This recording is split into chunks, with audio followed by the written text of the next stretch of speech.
युवा तरंग। सहारा मुझको चाहिए, सहारा दे मुझे खुदा, मुझे संभाल मैं गिरा, मुझे संभाल मैं गिरा। सहारा मुझको चाहिए, सहारा दे मुझे खुदा।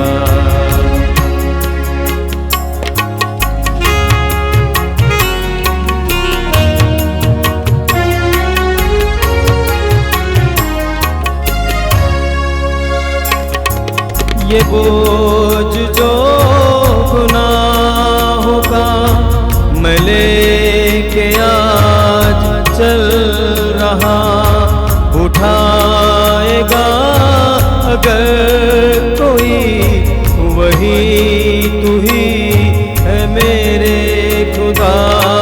मुझे संभाल मैं गिरा, मुझे संभाल मैं गिरा। सहारा मुझको चाहिए, सहारा दे मुझे खुदा। सहारा मुझको चाहिए, सहारा दे मुझे खुदा।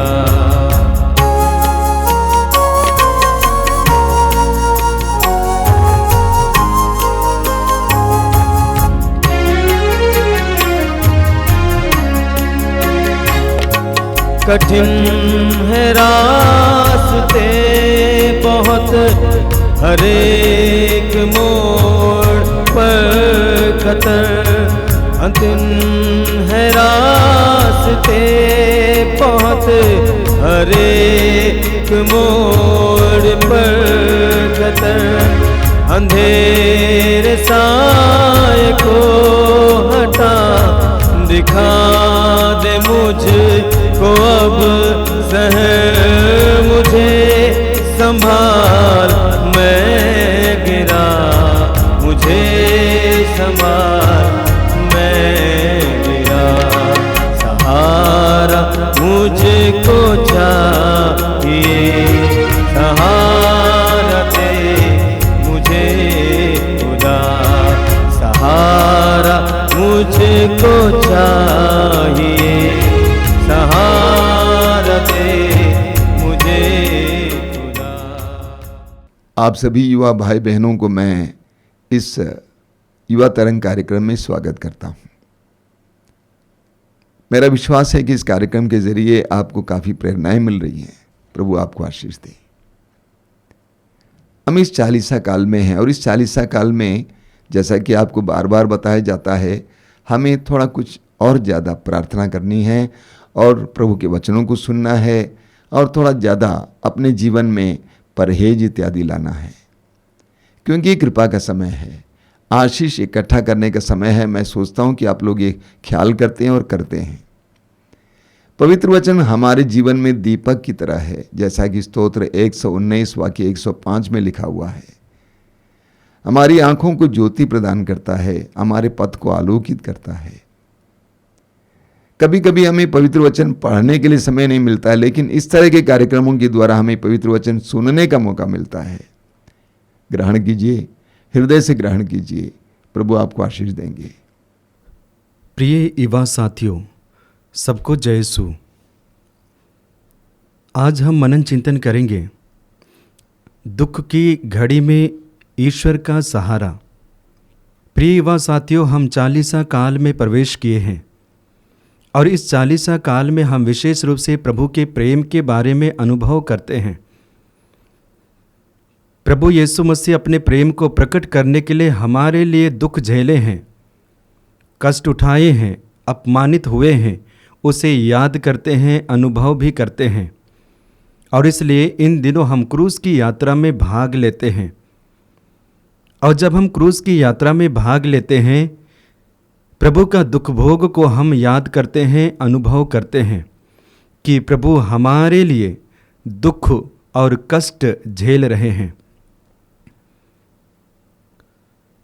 वचन हमें बताता है कि दुख की घड़ी में प्रभु हमारे साथ रहते हैं, प्रभु हमें सहारा देते हैं। और इसका प्रमाण हम पुराने व्यवस्थान में और नए व्यवस्थान दोनों में देखते हैं। पुराने व्यवस्थान में हम देखते हैं विशेष करके इब्राहिम और सारा के जीवन में पति पत्नी एक साथ रहने के बाद जब उनको पुत्र या पुत्री या संतान का वरदान ना होना एक तरह से दुख का समय रहा। अपमानित हुए, लोगों की बातों को सुने, व्यक्तिगत रूप से अपने आप में लड़ाई लड़े, साथ ही साथ उनके विश्वास में कमी ज़्यादा, लेकिन परमेश्वर उनके साथ रहे उस घड़ी में भी। ये हमारे लिए एक संकेत है कि परमेश्वर हमें दुख की घड़ी में मदद करते हैं, हमारा सहारा देते हैं। आगे हम बाइबल में देखेंगे यूसुफ और उनके भाइयों के बारे में। यूसुफ के भाई यूसुफ से नफरत करते थे, यूसुफ को मारना चाहते थे, और इसलिए घटनाएं हम सुनते हैं, उसे पकड़कर कुआं में डाल देते हैं। ये यूसुफ के लिए एक दुख का समय रहा, दुख की घड़ी रही। इन सारे दुखों से यूसुफ गुजर रहा था, लेकिन परमेश्वर उन्हें छोड़ते नहीं हैं। दुख की घड़ी में भी ईश्वर उनके साथ रहते हैं, उनका सहारा बनते हैं, और इसलिए परमेश्वर लोगों को प्रबंध करते हैं और वे यूसुफ को कुएं से बाहर निकालते हैं और एक दूसरा देश ले जाते हैं। और उस यात्रा में भी, दुख की घड़ी में भी ईश्वर उनके साथ रहते हैं, सहारा बनते हैं। प्रिय युवा साथियों, बाइबल में फिर आगे जाएंगे, वहाँ पे आयूब के बारे में देखते हैं। आयूब के बारे में हम जानते हैं कि वह एक धर्मी व्यक्ति था, ईश्वर पर विश्वास करने वाला व्यक्ति था।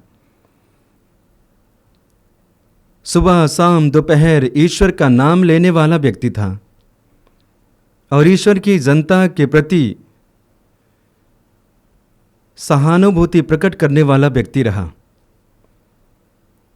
काफ़ी संपत्ति थी, फिर भी उनके जीवन में दुख घेर लेती है, विनाश घेर लेती है, और एक एक करके आयूब के हाथ से सारी संपत्ति निकल जाती है।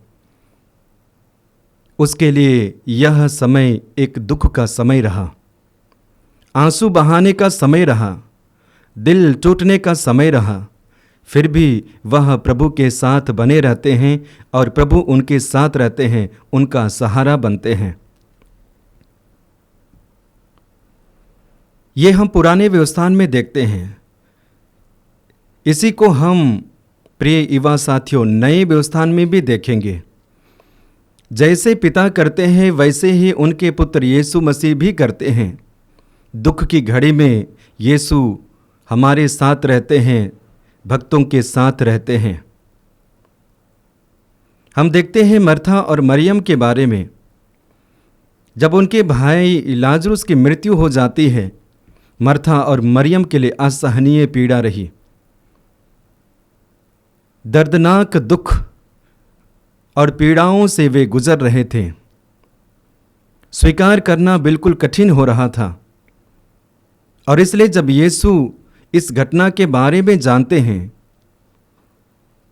और अपने मित्र लाजरुस के पास जाना चाहते हैं, उनकी बहनें उन्हें रोकती है, यीशु वहाँ पे मत जाइए, क्योंकि वह मर चुका है और उनके शरीर से बदबू आ रही है।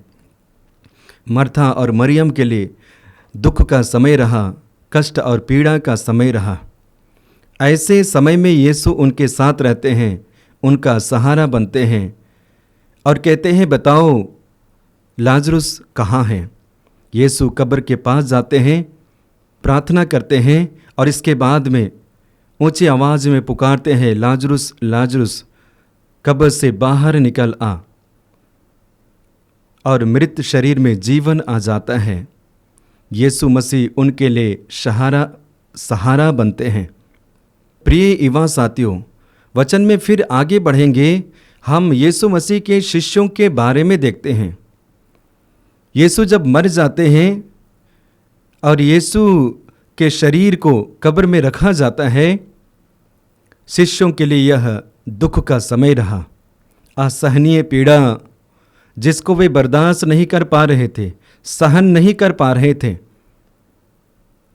ऐसे घड़ी में भी परमेश्वर उनके साथ रहते हैं, अपने पुत्र यीशु को पुनर्जीवित करते हैं और पुनर्जीवित यीशु उनके बीच में साक्षात रूप से उपस्थित होते हैं और उनके दुख को दूर करते हैं, विश्वास को मजबूत करते हैं, भरोसा को मजबूत करते हैं, उनके लिए सहारा बनते हैं।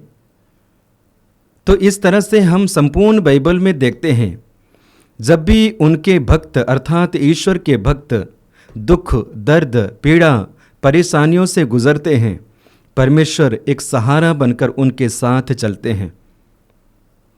प्रिय युवा साथियों, हम हमारे जीवन में देखते हैं, हम भी अपने जीवन में अनेक प्रकार के दुखों को झेलते हैं। अनेक प्रकार के कार्यों के द्वारा हम अपने जीवन में दुख, दर्द, पीड़ा को भी अनुभव करते हैं और ऐसे परिस्थिति में हम टूट जाते हैं।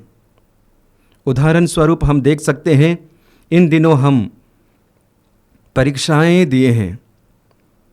यदि हमारे अंक अच्छे आते हैं हम खुश होंगे, यदि हम फेल होते हैं निराश हो जाएंगे और वही निराशा दुख का कारण बन जाता है और बन जाएंगे।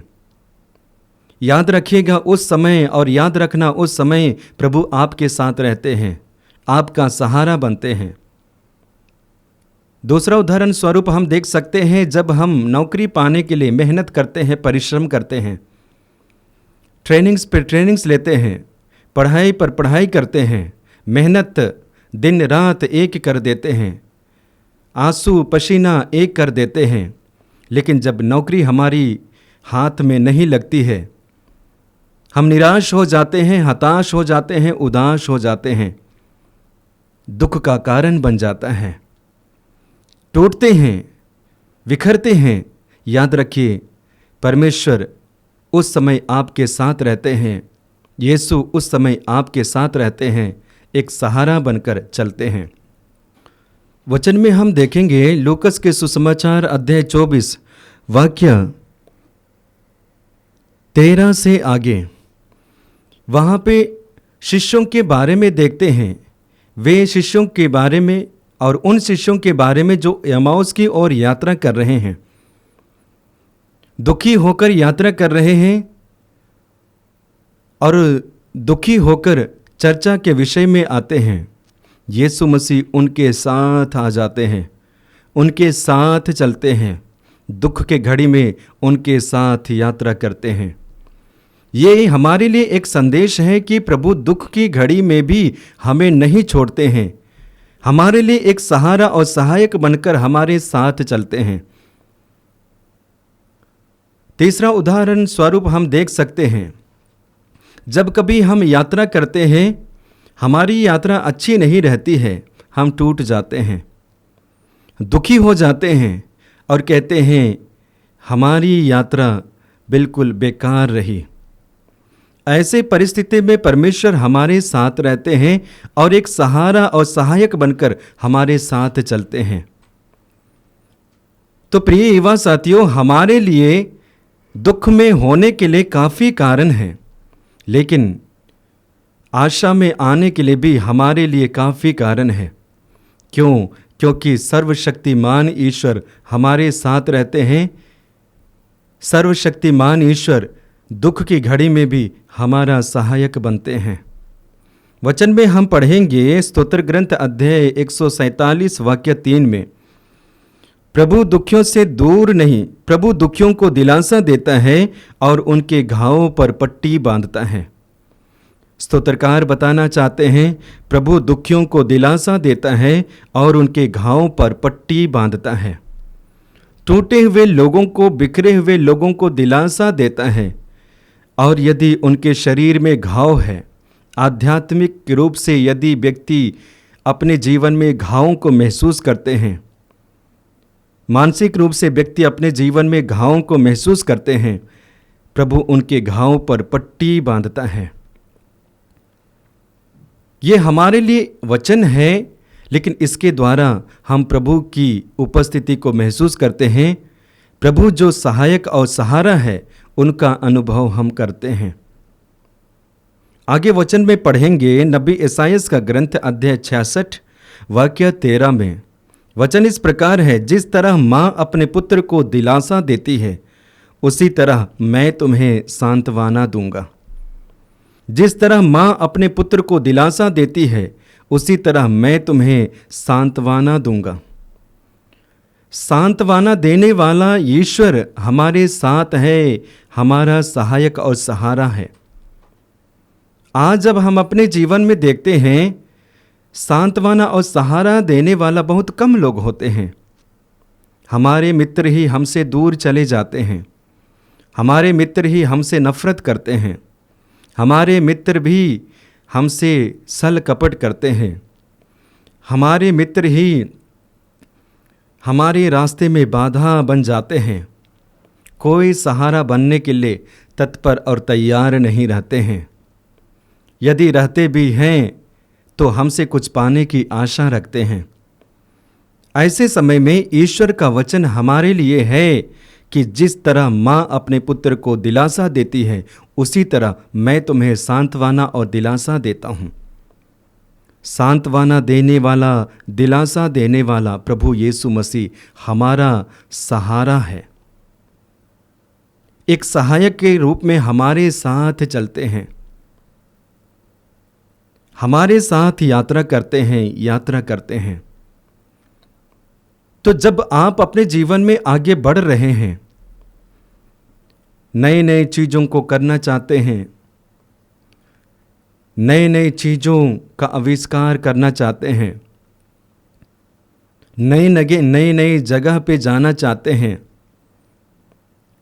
हो सके नई नई नौकरी की खोज में लगे हुए हैं, और इनको पाने के लिए आपके जीवन में निराशा आ सकती है, आपके जीवन में दुख आ सकते हैं, दुख आपको घेर सकती है,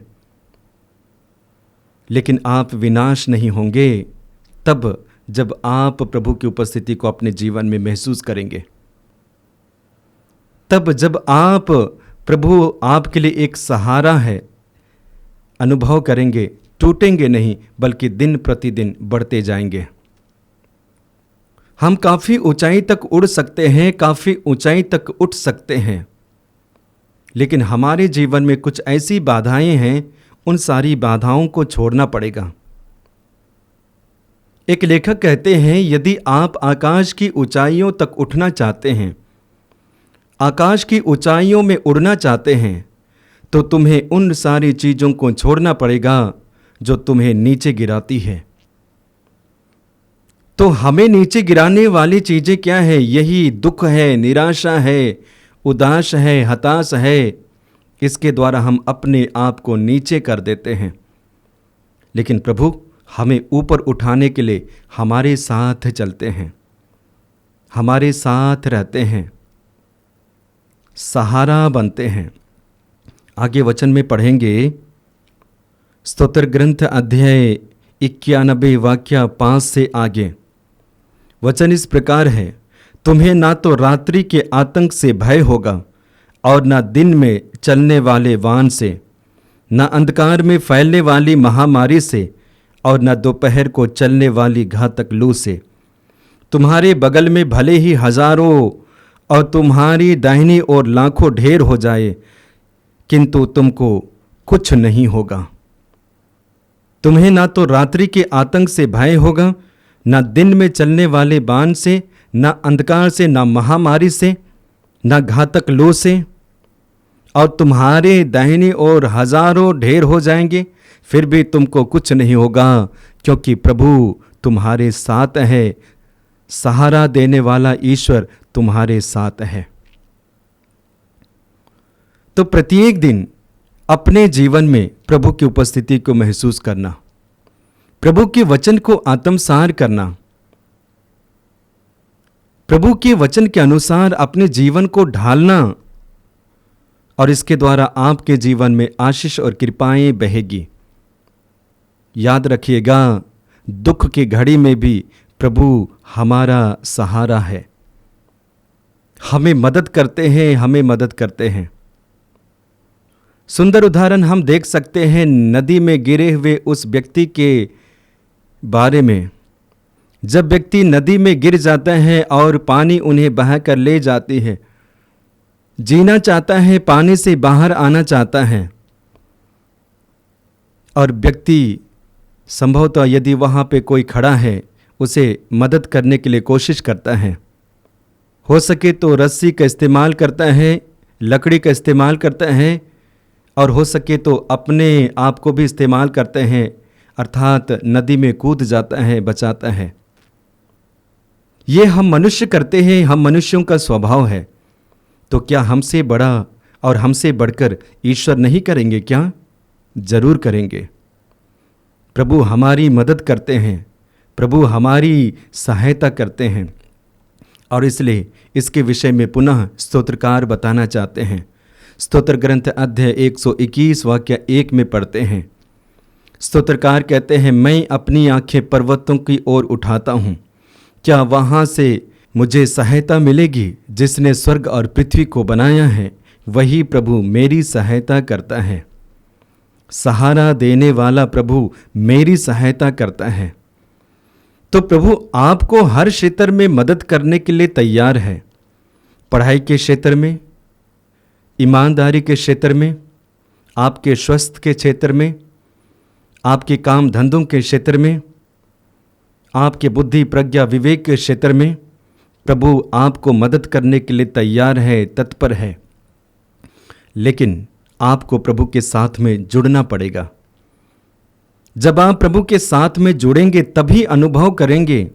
जब आप प्रभु के साथ जुड़ेंगे तभी अपने जीवन में फल को महसूस करेंगे, अनुभव करेंगे, देखेंगे।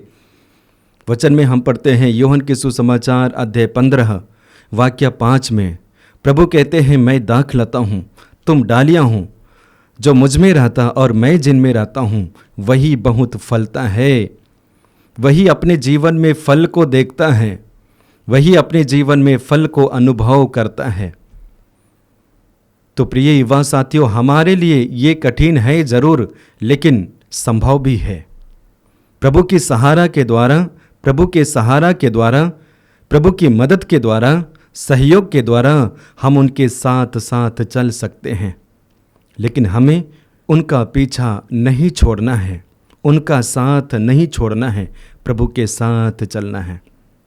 सुंदर उदाहरण हम माता पिता और बच्चों के बारे में देखते हैं। जब माता पिता यात्रा करते हैं, छोटे बच्चों को अपने साथ लेते हैं, उन्हें चलाते हैं और बच्चे भी चलते हैं, लेकिन चलते समय माता पिता की उंगली को पकड़ते हैं और हिम्मत के साथ में आगे बढ़ते हैं, खुशी और आनंद के साथ में आगे बढ़ते हैं। ठीक उसी प्रकार यदि आप भी प्रभु के साथ चलेंगे, उनके हाथों को पकड़ेंगे, आप भी हिम्मत के साथ आगे बढ़ सकते हैं और अपने जीवन के लक्ष्य को प्राप्त कर सकते हैं। तो आइए प्रभु का साथ ना छोड़ें। आइए हम प्रभु का अनुभव को अपने जीवन में महसूस करें। आइए प्रभु जो दुख की घड़ी में भी हमारा सहायक और सहारा है, उनके साथ रहें। आंखें बंद कीजिए, हाथों को खुला रखिए। इस समय के लिए प्रभु को धन्यवाद दीजिए। वचन के लिए प्रभु को धन्यवाद दीजिए। हिम्मत और प्रेरणा के लिए प्रभु को धन्यवाद दीजिए कि प्रभु बताना चाहते हैं कि तुम्हारे दुख के घड़ी में भी मैं तुम्हारे साथ रहता हूँ, मैं तुम्हारा सहारा हूँ। प्रभु ही हमारा एकमात्र सहारा है, साथ ही साथ पवित्र आत्मा भी। तो हमें प्रभु के प्रेम में बढ़ने के लिए, प्रभु की आशीष को अपने जीवन में अनुभव करने के लिए विशेष वरदान प्रभु हमें दे। पिता और पुत्र और पवित्र आत्मा के नाम पर आमीन। आइए हम प्रार्थना करें। अपनी आंखें बंद कीजिए। ये दयालु पिता, मैं धन्यवाद देता हूं आज के सुंदर दिन के लिए। प्रभु यीशु के वरदान के लिए धन्यवाद देते हैं जो हमारे लिए आदर्श हैं, अनुकरणीय हैं, उदाहरण है। जिस तरह यीशु ने जीवन जिया उसी तरह जीवन जीने के लिए हमें कृपा दीजिए। उन्होंने जो मूल्य अपनाए उसी तरह हमें भी ईश्वर के राज्य के मूल्यों को अपनाने के लिए कृपा दीजिए। संसार हमें भटकाता है, संसार हमें भटकाता है, संसार हमें गलत नीतियां सिखाता है। ऐसे में तेरे पवित्र वचन में छिपे हुए रहस्यों को जानने और तेरे मूल्यों के अनुसार जीवन जीने के लिए हमें कृपा दीजिए। हे पिता, तेरे पुत्र यीशु के नाम पर मेरे इन सभी छोटे भाई बहनों को आशीर्वाद देना। उनके जीवन के संघर्ष में उनको साथ देने के लिए पवित्र आत्मा का सामर्थ्य देना। हमारी इस प्रार्थना को ग्रहण कर। सर्वशक्तिमान परमेश्वर, पिता, पुत्र और पवित्र आत्मा आप लोगों को आशीर्वाद प्रदान करें। आमीन। जय यीशु। जहाँ के रास्तों पे मैं अकेला चल न पाऊंगा, अगर जो चलना चाहूँ भी फिसल के गिर मैं जाऊंगा। मुझे संभाल, मैं गिरा, मुझे संभाल, मैं गिरा। सहारा मुझको चाहिए, सहारा दे मुझे खुदा, सहारा मुझको चाहिए, सहारा दे मुझे खुदा। मुझे संभाल, मैं गिरा, मुझे संभाल, मैं गिरा। सहारा मुझको चाहिए, सहारा दे मुझे खुदा, सहारा दे मुझे खुदा, सहारा